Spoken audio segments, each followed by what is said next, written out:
Okey, Assalamualaikum warahmatullahi taala wabarakatuh. Jadi kita sambung semula pembelajaran kita berkenaan dengan tayamum. Okey, baiklah. Seperti pembelajaran yang lepas, Ustazah dah terangkanlah kan apa itu tayamum. Dan untuk pengetahuan semua, kita belajar tayamum untuk kali ini bukan disebabkan tiada air, tetapi tayamum yang kita belajar pada hari ini adalah faktor ketika sakit lah. Tapi selalunya kebiasaannya kita biasa dengar tayamum ini situasi yang menyebabkan kita perlu bertayamum ketika tiada air. Okey. Jadi pada kelas yang lepas Ustazah dah terangkan apa itu pengertian, dalil, okey, rukun tayamum, sunat tayamum, sebab-sebab apakah yang mengharuskan tayamum. Okey. Dan pada hari ini kita sambung. Ustazah akan ajar tentang syarat perkara yang membatalkan tayamum. Dua lagi tersilap Ustazah. Nanti Ustazah tengok slide yang seterusnya. Okey, jadi kita sambung pada hari ini berkenaan syarat ya. Okey, syarat tayamum. Okey. Nampak yang boleh tu. Inilah. Okey. Okey, syarat berkenaan tayamum. Okey, jadi mari kita baca petikan ini, iaitu perbualan antara Nizam yang pada hari itu situasinya Nizam ni dia sakit dan dia telah dimasukkan ke hospital. Lalu ustaz dia telah ajar bagaimana cara untuk solat ketika sakit. Okey, bukan solat, bagaimana untuk berwuduk ketika sakit, kerana sakit yang Nizam alami ni di kakinya tidak boleh terkena air. Okey, jadi kita baca sama-sama. Okey, boleh ikut ustazah. Okey. Assalamualaikum Ustaz. Waalaikumsalam. Nizam, kamu sudah sihat? Belum lagi. Saya masih di hospital. Ustaz, maafkan saya hendak bertanya, apakah syarat-syarat tayamum? Oh, bagus pertanyaan kamu Nizam. Ini syarat-syarat tayamum. Pertama, mencari air selepas masuk waktu solat. Kedua, masuk waktu solat. Ketiga, menggunakan debu tanah yang suci. Dan keempat, menghilangkan najis terlebih dahulu. Oh, begitu. Baru saya tahu. Jika saya terkentut, batal atau tidak tayamum saya, Ustaz? Hihihihi, ada-ada sahaja kamu Nizam. Tentulah batal. Antara perkara yang membatalkan tayamum, pertama, melakukan semua perkara yang membatalkan wuduk. Kedua, ada air selepas bertayamum sebelum solat. Ketiga, sembuh daripada sakit dan boleh menggunakan air. Keempat, telah luput waktu solat. Kelima, murtad. Terima kasih Ustaz atas maklumat yang diberikan. Assalamualaikum. Waalaikumsalam. Sama-sama. Jangan lupa berehat dan makan ubat. Okey, baiklah anak-anak murid sekalian. Okey, berdasarkan perbualan antara Nizam dan ustaz dia, ada dua benda yang diterangkan di sini, iaitu pertama berkenaan dengan syarat tayamum. Okey, dan yang kedua berkenaan dengan perkara yang membatalkan tayamum. Okey, jadi kita tengok dulu syarat tayamum. Okey, syarat tayamum ada 4. Okey, apakah syarat-syarat tayamum?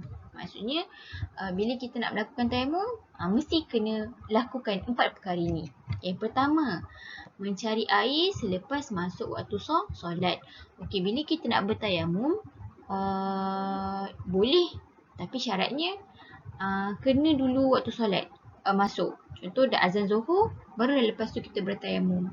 Dia tak boleh macam kita wuduk dulu. Kalau wuduk kan, contoh kita nak ambil wuduk sebelum waktu Zuhur, sebelum azan Zuhur kan, contoh kita sampai masjid, kita ambil wuduk pukul 1. Sebenarnya azan satu suku. Boleh kalau wuduk. Tapi tayamum syarat dia kena cari air selepas masuk waktu solat. Itu syarat dia. Sebab apa? Takut-takut bila kita dah tayamum, tiba-tiba lepas je azan ada air. Jadi sebab tu syaratnya kena cari air lepas masuk waktu solat baru boleh bertayamum. Okey, kedua, masuk waktu solat. Macam Ustazah cakap tadi lah. Sebab tu syarat dia kena masuk waktu solat dulu baru boleh bertayamum. Sebab takut ada air ketika mana sebelum waktu solat tu. Okey. Yang ketiga, menggunakan debu tanah yang suci. Macam Ustazah cakap, tak boleh debu tanah sahaja. Contoh kita ambil debu habuk, boleh tak Ustazah? Tak boleh. Syaratnya debu tanah yang suci. Okey, kalau debu tanah boleh tak? Tak boleh juga. Kena debu tanah yang suci. Maksudnya bukan sahaja debu tanah, tapi dia suci. Sebab boleh jadi debu tanah tu ada tek kucing, ada najis. Jadi kena suci. Bila suci, barulah wuduk ataupun tayamum kita tu betul-betul sah lah. Okey, dan yang keempat, menghilangkan najis terlebih dahulu. Macam kita berwuduk lah, kena hilangkan najis terlebih dahulu. Buang najis. Okey, buangkan najis tu dulu. Okey, seterusnya kita pergi kepada perkara yang membatalkan tayamum. Okey, tadi syarat-syarat ada 4. Manakala perkara yang membatalkan tayamum ada 5. Okey, iaitu yang pertama, melakukan semua perkara yang membatalkan wuduk. Okey, apa-apa sahaja, semua kena ingat. Apa-apa sahaja perkara yang akan membatalkan wuduk, dia juga secara tak langsung akan membatalkan tayamum. Okey. Seterusnya yang kedua, ada air selepas bertayamum sebelum solat. Sebab itulah syarat dia kena cari air dulu baru boleh tayamum. Sebabkan inilah dia boleh jadi terbatal tayamum kita bila mana tiba-tiba ada air selepas bertayamum dan masa tu kita tak solat lagi. Tu maksud dia. Kita dah tayamum, kita bertayamum sebelum solat, mestilah sebelum solat kan. Kalau tak, macam mana kita nak solat? Okey, jadi tiba-tiba ada air.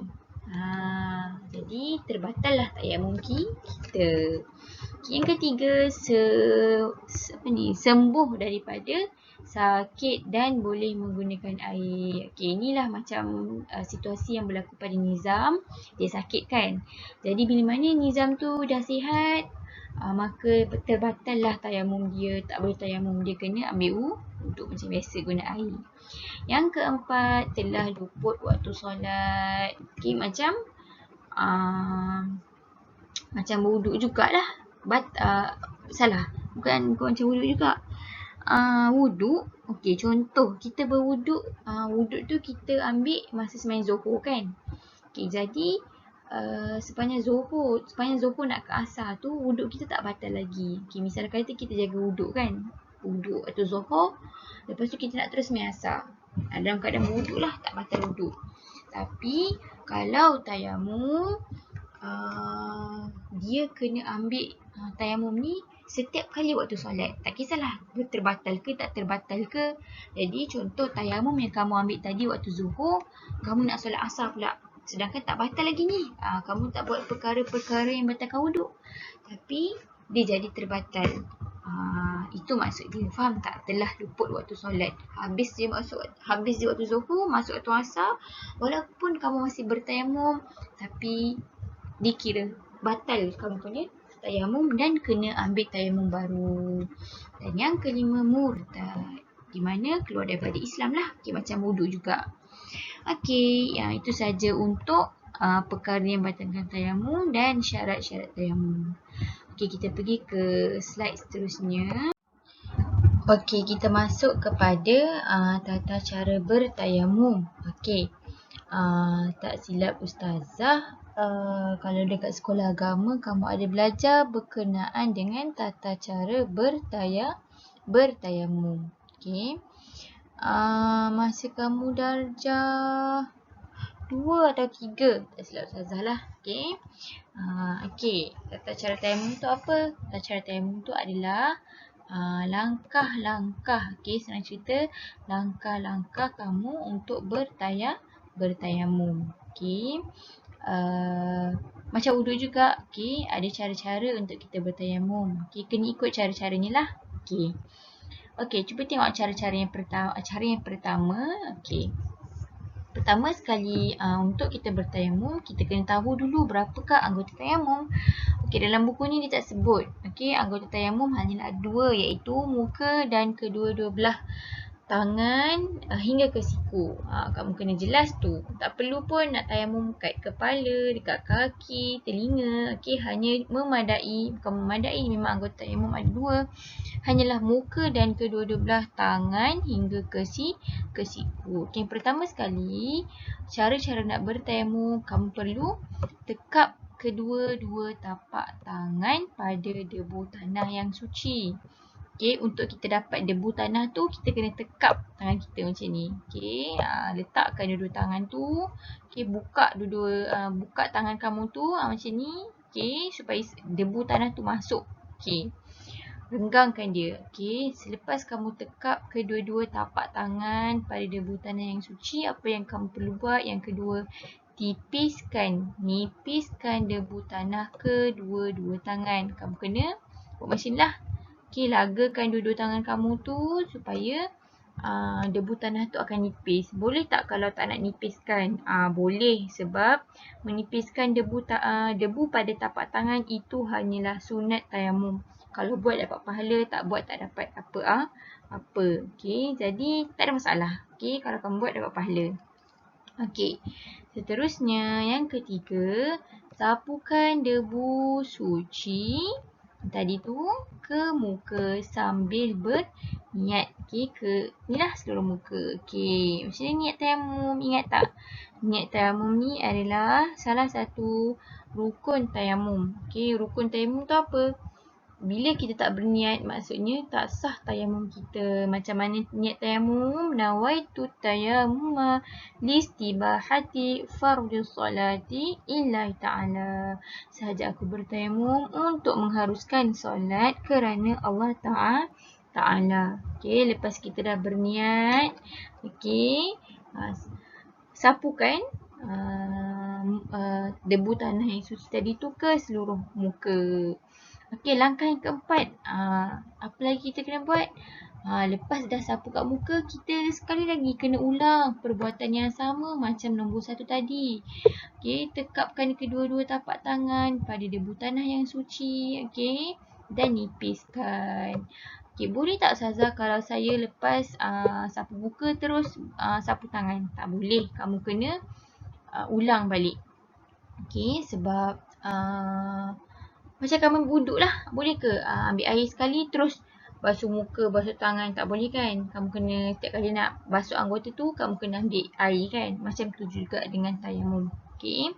Seterusnya yang kelima, dah nipiskan tadi. Okey, sapukan debu yang suci pada tapak tangan kiri. Okey, tapak tangan kiri ke bahagian bawah. Maksudnya tangan kanan kamu tu sapu tapak tangan kiri kat bahagian bawah, belakang tapak tangan kiri tu lah. Okey, bawah tapak tangan kanan hingga ke siku. Dan yang keenam, sebaliknya lah. Ulangi perbuatan yang sama tapi pada tapak tangan kanan pula ke bahagian bawah tapak tangan kiri hingga selesai.